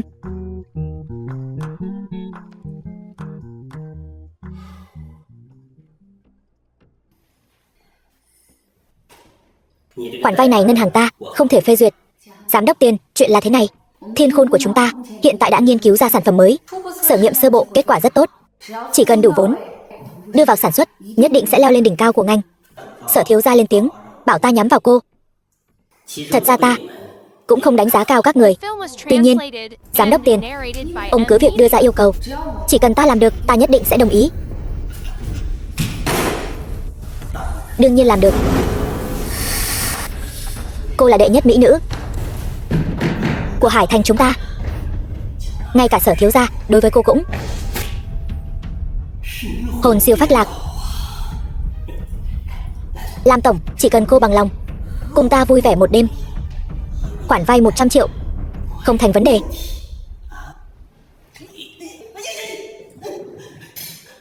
Thằng nhóc thối tha này từ đâu chui ra vậy? Dám động thủ với ta? Ngươi xong đời rồi. Tương lai của ngươi tiêu tan rồi. Lam tổng, ta muốn cô lập tức sa thải tên khốn này. Nếu không hắn không đi thì ta đi. Giám đốc Tiền, cút nhanh đi. Dám có ý xấu với người phụ nữ của ta, kẻ đáng mất mạng là ngươi mới đúng. Người phụ nữ của ngươi. Ta hiểu rồi. Ngươi chính là tên phế vật ở rể nhà họ Lam, trong miệng Sở thiếu gia phải không? Lam tổng, cô đi theo tên phế vật vô dụng này có ý nghĩa gì chứ? Cô vẫn nên suy nghĩ cho kỹ. Chỉ cần làm ta thoải mái, đừng nói là 100 triệu, 200 triệu cũng không thành vấn đề. Giám đốc Tiền, ông còn nói nữa ấy rằng sẽ có người thật sự làm ông thoải mái đấy. Không cho phép. Lam tổng, cô bớt để tên phế vật này hù dọa ở đây đi. Cô có tin hay không, ta chỉ cần một câu. Tất cả ngân hàng ở Hải Thành đều không cho cô vay. Ông, cô cũng không nỡ nhìn Thiên Khôn tập đoàn mà mình vất vả gây dựng phá sản chứ. Ta khuyên cô vẫn nên ngoan ngoãn một chút, chơi với ta một đêm. 100 triệu ta không cho cô vay, cho tên phế vật này vay sao? Lam tổng, ngươi làm gì vậy? Dám có ý xấu với Thanh Thanh của ta, phế cái của nợ nhà ngươi. Chỉ cần cô ngoan ngoãn nghe lời. Tất nhiên. Sao vậy, giám đốc Tiền? Là thân thể không thoải mái sao? Có phải tham dục quá độ không? Không được lắm. Ngươi bớt lo chuyện bao đồng, liên quan gì đến ngươi?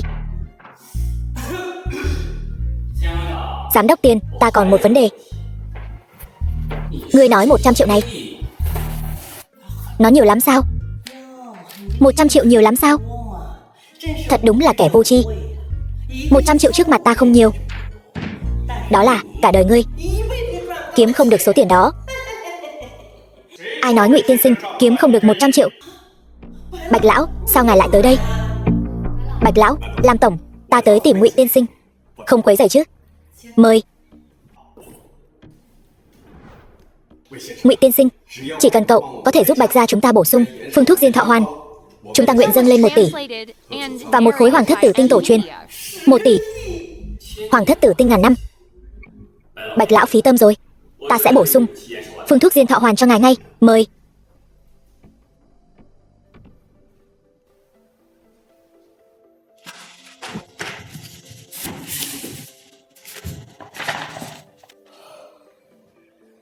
Liệt tổ liệt tông ở trên trời, diên thọ hoàn đã được bổ sung.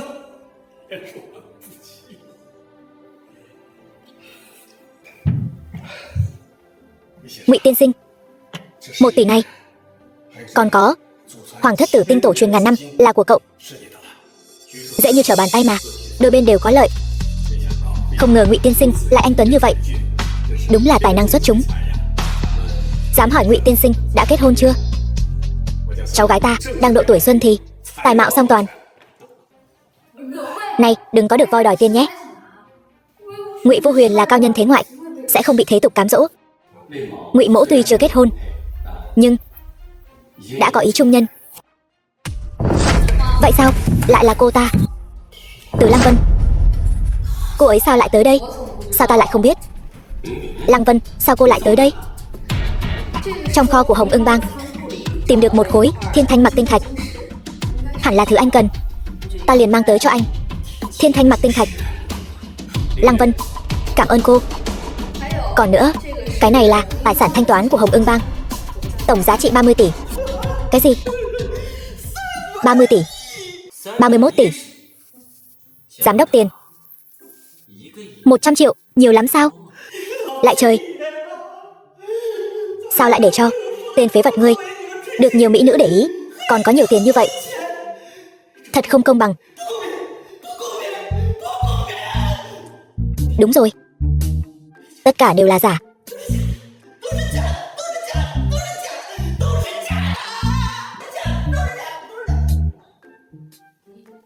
Anh đã làm gì hắn? Ta chỉ phế hắn thôi. Sao đến cả đầu óc cũng bị phế luôn rồi? Tên vô dụng không đáng quan tâm. Ngụy Vô Huyền, anh vẫn chưa nói cho ta biết anh muốn cưới ai? Ngụy Vô Huyền, đào hoa của anh nhiều thật. Ngụy tiên sinh, Lam tổng, từ nữ sĩ lão phu vẫn còn có vài chuyện. Chúng ta đi trước đây. Đi. Tối về em sẽ xử lý anh. Tránh ra. Từ tiểu thư, rất vui được biết cô. Lam tiểu thư, hãy giữ chặt người đàn ông của mình. Ta sẽ không nhường đâu.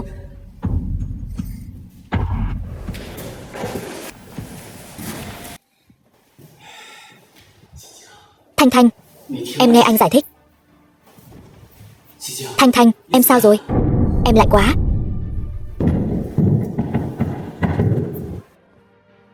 Vô Huyền, em lạnh quá. Không sao đâu, yên tâm đi. Thật sự khỏi rồi sao? Tay anh không sao chứ? Sao anh lại có thể? Này, xong rồi. Anh biết pháp thuật sao? Đương nhiên rồi, anh đã nói với em rồi mà. Vậy anh có biết chính là cái trên phim truyền hình đó? Chính là...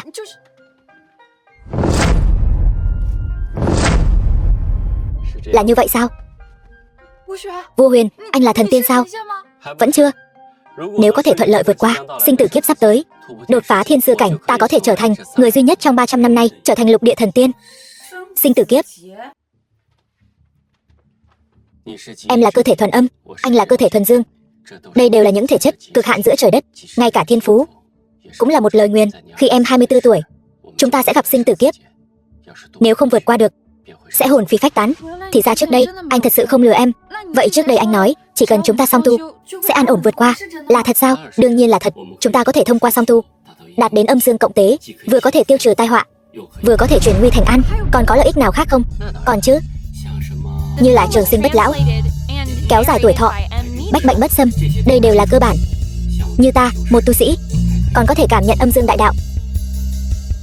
Vậy chúng ta mau bắt đầu đi. Song tu này thật sự hiệu quả. Em cảm thấy thân thể thật thoải mái. Chúng ta tiếp tục tu luyện đi. Dừng đi, Thanh Thanh.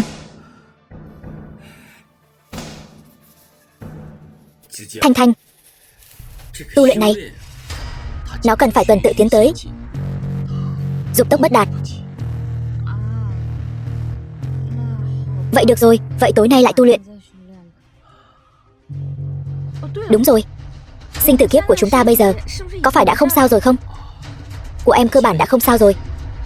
Nhưng vì ta quanh năm tu luyện, sức mạnh trong cơ thể quá mạnh, cần pháp khí phụ trợ độ kiếp, đột phá thiên sư cảnh mới có thể hoàn toàn không trở ngại. Nhưng em yên tâm, anh đã thu thập được 6 món bảo vật, còn thiếu 3 món là có thể luyện chế pháp khí độ kiếp rồi. Em giúp anh.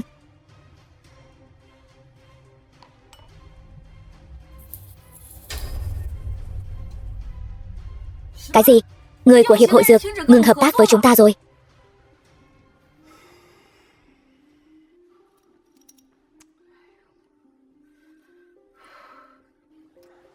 Thanh Thanh, cái hiệp hội dược gì đó không hợp tác. Chúng ta đổi sang nhà khác là được mà. Tập đoàn dùng lượng thuốc rất lớn, nhà thuốc căn bản không cung ứng đủ. Huống chi trong đó còn có vài vị thuốc hiếm nữa. Chỉ có hiệp hội dược mới có hàng, chúng ta căn bản không thể bỏ được. Tô hội trưởng, cô đến rồi. Ta đang vội. Cô chỉ có 5 phút. Nói đi, cô tìm ta, có chuyện gì? Tô hội trưởng phải không? Chúng ta ở đây, đợi cô hơn 1 tiếng đồng hồ rồi. Cô đến một câu xin lỗi cũng không có. Lên đến lại muốn cho Lam tổng chúng ta 5 phút. Cô không thấy như vậy rất bất lịch sự sao? Lam tổng, vị này là ai vậy? Đây là trợ lý của ta, Ngụy Vô Huyền. Nếu đã là trợ lý thì hãy quản tốt cái miệng của ngươi. Nhờ giúp đỡ, phải có thái độ nhờ vả. Thời gian của ta rất quý báu, không muốn lãng phí thời gian vào ngươi. Tô hội trưởng, ai rồi cũng có lúc nhờ giúp đỡ. Biết đâu ngày nào đó cô lại nhờ vả chúng ta thì sao? Ta khuyên cô vẫn nên tôn trọng một chút. Đây chính là thái độ của các người. Nếu đã như vậy, ta thấy cũng không cần thiết phải nói chuyện tiếp nữa. Đợi đã, Tô hội trưởng, bớt nói vài câu đi. Tô hội trưởng, thật ngại quá. Cô đừng để ý. Cô còn 3 phút. Tô hội trưởng, ta muốn mời cô tiếp tục cung cấp hàng cho Thiên Khôn tập đoàn chúng ta. Thiên Khôn tập đoàn của các người vẫn luôn xuống dốc, biết đâu ngày nào đó sẽ phá sản. Hiệp hội dược ta, dược liệu có hạn, ưu tiên cung cấp cho những doanh nghiệp ưu tú. Trừ khi cái gì? Trừ khi các người tăng giá 3 lần. Hơn nữa là trả ngay. Ta sẽ cung cấp dược liệu cho cô. Điều này không công bằng. Tô hội trưởng, tập đoàn chúng ta đã nghiên cứu ra sản phẩm mới, chỉ cần có thể lên thị trường, nhất định có thể đứng đầu Hải Thành, thậm chí là thị trường toàn cầu. Không có thời gian nghe cô vẽ bánh cho ta. Nói thật cho cô biết, là Sở gia đang nhắm vào cô. Sở gia ở Hải Thành có ảnh hưởng rất lớn. Ta không thể vì một công ty sắp phá sản mà đi đắc tội với Sở gia.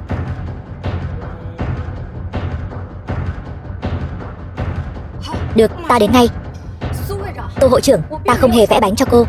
5 phút đã hết. Ta có chút việc, ta đi trước. Tô hội trưởng. Tô hội trưởng. Thôi xong rồi. Thanh Thanh, xe đến trước núi, ắt có đường. Đợi sản phẩm mới của công ty chúng ta ra mắt. Cái gì mà Trí Lệ tập đoàn, cái gì mà Sở gia, còn cái gì Tô hội trưởng gì đó nữa, tất cả đều đợi bị vả mặt đi. Không sao đâu, đi thôi.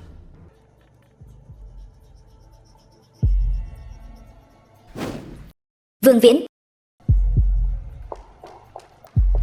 Lão Vương, con gái ta thế nào rồi? Vẫn đang phẫu thuật. Phòng phẫu thuật. Hoàng chủ nhiệm, bệnh tình của con gái ta thế nào rồi? Bệnh nhân bị bệnh tim bẩm sinh. Hoàng chủ nhiệm, tình hình hiện tại rất nguy hiểm. Tô hội trưởng, ký đi. Giấy báo bệnh tình nguy kịch. Nghiêm trọng vậy sao? Hoàng chủ nhiệm, ta cầu xin ông nhất định phải chữa khỏi cho con gái ta. Bao nhiêu tiền cũng không thành vấn đề. Tô hội trưởng, đây không phải vấn đề tiền bạc. Cô mau ký đi. Thêm một chút thời gian, liền thêm một chút khả năng thành công. Hoàng chủ nhiệm, con gái ta còn cơ hội sống sót không? Không đến 2 phần. Tiểu Vân, nếu con ra đi, mẹ biết sống làm sao đây? Ta chợt nhớ đến một người. Anh ta chắc có thể cứu con gái chúng ta. Ai? Anh ta tên Ngụy Vô Huyền. Hình như đã nghe thấy cái tên này ở đâu rồi. Ngụy Vô Huyền, sao ta lại không biết giới y học có nhân vật như vậy nhỉ? Ta cũng nghe bạn bè nói. Nghe nói từ hội trưởng của Tam Hòa hội, bệnh nan y của ông ta cũng được chữa khỏi. Cái gì? Bệnh của từ hội trưởng là do anh ta chữa khỏi? Vậy thì anh mau đi liên hệ với vị tiên y này đi. Được, ta đi ngay.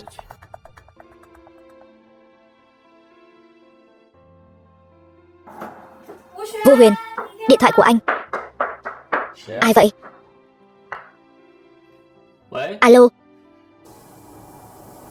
Được, ta biết rồi. Sao vậy? Từ hội trưởng nói có người nhờ ông ấy tìm ta chữa bệnh. Có thể nhờ từ hội trưởng đích thân tìm anh. Xem ra tình hình khá nghiêm trọng. Chúng ta đi ngay thôi. Thanh Thanh, nếu đối phương là người em ghét thì sao? Lương y như từ mẫu. Hơn nữa đối phương còn là bạn của từ hội trưởng. Chúng ta có thể cứu thì cứ cứu đi. Được, chúng ta đến bệnh viện nhân dân.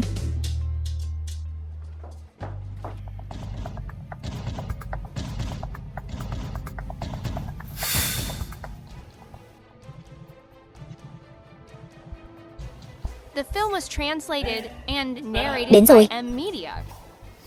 Tô hội trưởng, các người đến đây làm gì? Ta đã nói rồi, ta sẽ không hợp tác với Thiên Khôn tập đoàn của các người. Các người dám theo dõi ta, tin hay không, ta sẽ bắt các người lại.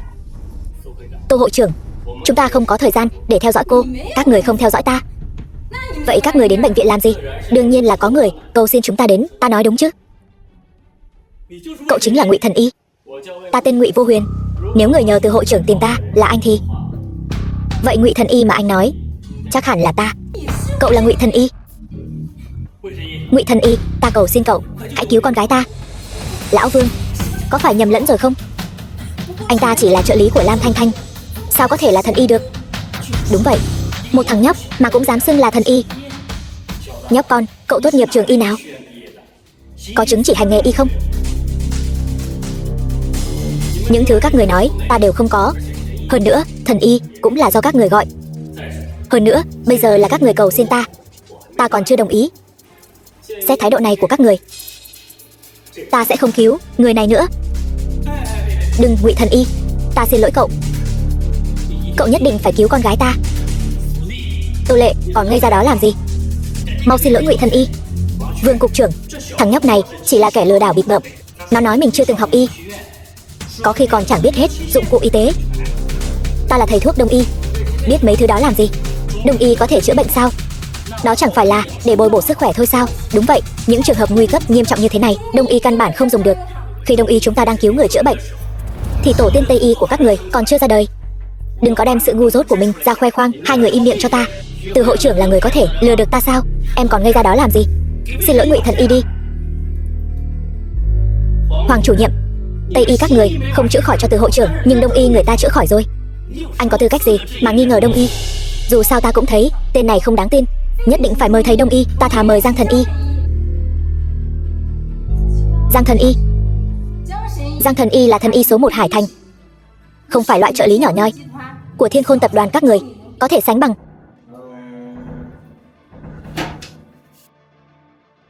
Giang Thần Y, ta là Tô Lệ của Hiệp hội Dược, cầu xin ngài cứu con gái ta. Triệu chứng, cô nói đi. Giang Thần Y, bệnh nhân 9 tuổi, mắc bệnh tim bẩm sinh. Tình hình không mấy khả quan. Ta đã hiểu tình hình. Tuy nhiên, Giang mỗ ta hiện cần bảo vật. Nếu Tô hội trưởng bằng lòng đem bảo vật Long Tiên Vân Mẫu mà hiệp hội dược cất giữ cho ta sẽ ra tay cứu con gái cô. Không vấn đề gì. Ngài muốn gì ta cũng đồng ý. Xin hỏi Giang thần y, ngài có bao nhiêu phần nắm chắc? Trước đây thì 5 phần, bây giờ 10 phần. Tuyệt quá. Mọi người cũng đừng vội mừng. Ta ra tay chỉ có thể giữ mạng sống cho con gái cô. Muốn khỏi hẳn còn phải nhờ y thánh. Tiểu Giang, vẫn là ông tới đi. Sư tổ là người sao? Người ta không tin tưởng sư tổ của ngươi. Các người dám sỉ nhục sư tổ ta. Bệnh này ta không chữa nữa.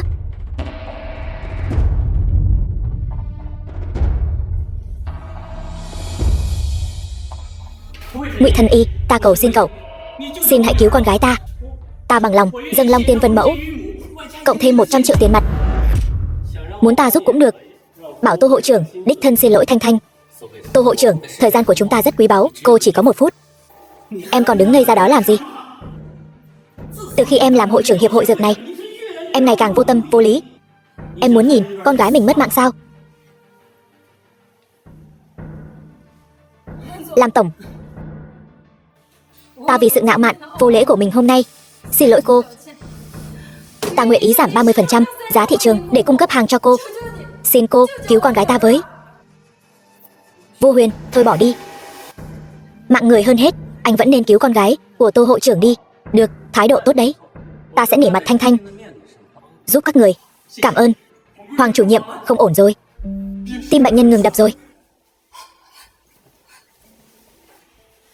Đều tại em cả. Nếu không phải em làm loạn, đứa bé sẽ mất mạng sao?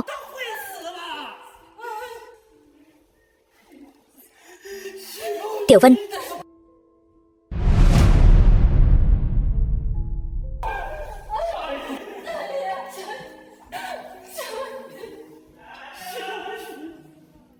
Ngươi làm gì vậy? Đương nhiên là cứu người rồi. Ta đã hứa với các người rồi, sẽ không nuốt lời. Cô bé đã mất mạng rồi, ta không cho phép ngươi mạo phạm thi thể người đã khuất. Tim đã ngừng đập. Đối với các người, đúng là đã mất mạng rồi. Nhưng đối với ta thì vẫn còn sống. Tiểu Vân, ngươi đã làm gì ta? Dùng yêu thuật gì với ta vậy? Vô tri, điểm huyệt cũng không biết. The film was translated and narrated by M Media.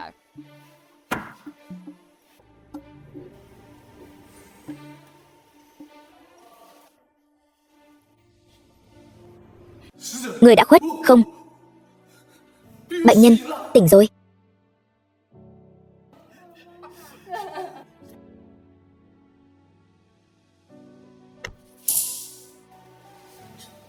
Sao có thể như vậy được? Cái này, ngươi là người hay là quỷ? Đây là thiên đạo cửu chân. Đây chính là Đông Y. Tô hội trưởng cũng thật giữ lời hứa, thật sự đưa Long Tiên Vân Mẫu và tiền cho chúng ta rồi. Bọn họ không dám nuốt lời, đã thu thập được 7 món bảo vật. Chỉ còn thiếu 2 món nữa là có thể luyện chế pháp khí. Đến lúc đó, anh có thể vượt qua sinh tử kiếp. Vua Huyền, anh không sao chứ? Khí huyết ngoại tiết. Sinh tử kiếp. Được rồi. Không sao đâu, yên tâm đi. Còn thiếu 2 bảo vật nữa, sẽ sớm tập hợp đủ thôi. Em đã huy động toàn bộ lực lượng của Lam gia rồi, sẽ sớm tìm đủ những bảo vật còn lại thôi. Vẫn chưa có tin tức gì về bảo vật sao? Lam tổng, 3 ngày nay chúng ta đã tìm kiếm khắp Hải Thành, cũng như tất cả các trang web lớn trên toàn quốc đang quảng cáo thu mua. Hiện tại vẫn chưa nhận được thông tin hữu ích. Được rồi, lui xuống đi.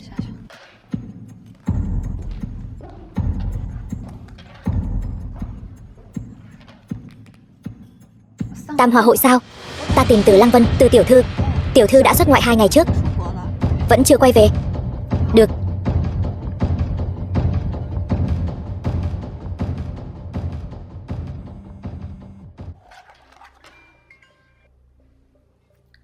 Alo.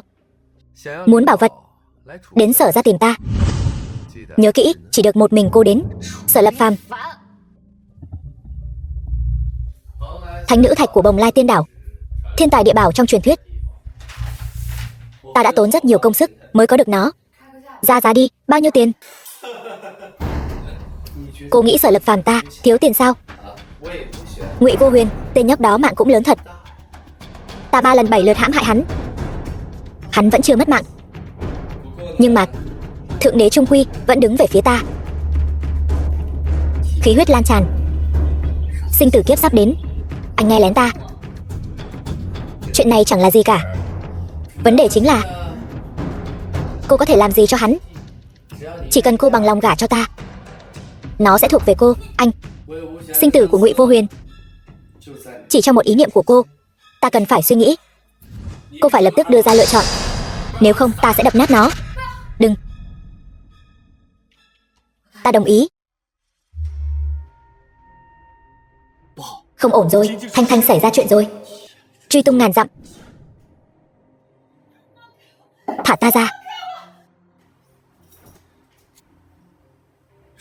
Sở Lập Phàm, người muốn mất mạng.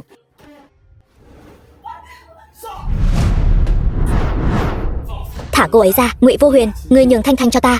Ta dùng thánh nữ thạch đổi với ngươi. Ngụy Vô Huyền, nếu ngươi thật lòng yêu Lam Thanh Thanh thì tự ngủm trước mặt ta.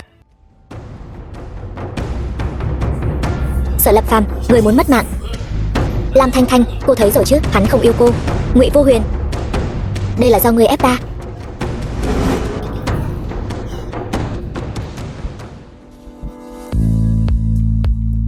Pháp khí hộ thân, chặn được một đòn chí mạng. Sao anh lại không yêu em chứ? Ngụy Vô Huyền, người rốt cuộc là người hay quỷ vậy? Ồn ào quá. Sau này không được ngốc như vậy nữa. Vô Huyền, là em vô dụng. Em hoàn toàn không tìm được tin tức về bảo vật. Em không muốn anh mất mạng. Đây không phải vừa mới có được một cái sao, nhưng em đã lật tung cả Hải Thành, thậm chí cả nước vẫn không tìm thấy tin tức về món bảo vật cuối cùng. Sở Lập Phàm, thả Lam Thanh Thanh ra. Từ tiểu thư, sao cô lại đến đây? Cô không phải đã ra nước ngoài rồi sao? Tin tức từ Tam Hòa hội nói có một nữ nhân ngu ngốc ở đây tự tìm đường mất mạng. Ta vừa xuống máy bay liền dẫn người đến cứu cô. Xem ra là ta lo xa rồi.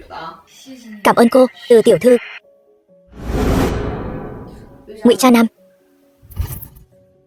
ta từ động dung nham Nam Dương tìm được thạch nhũ ngàn năm, món bảo vật thứ 9. Cảm ơn cô. Sau này ta không nợ anh nữa.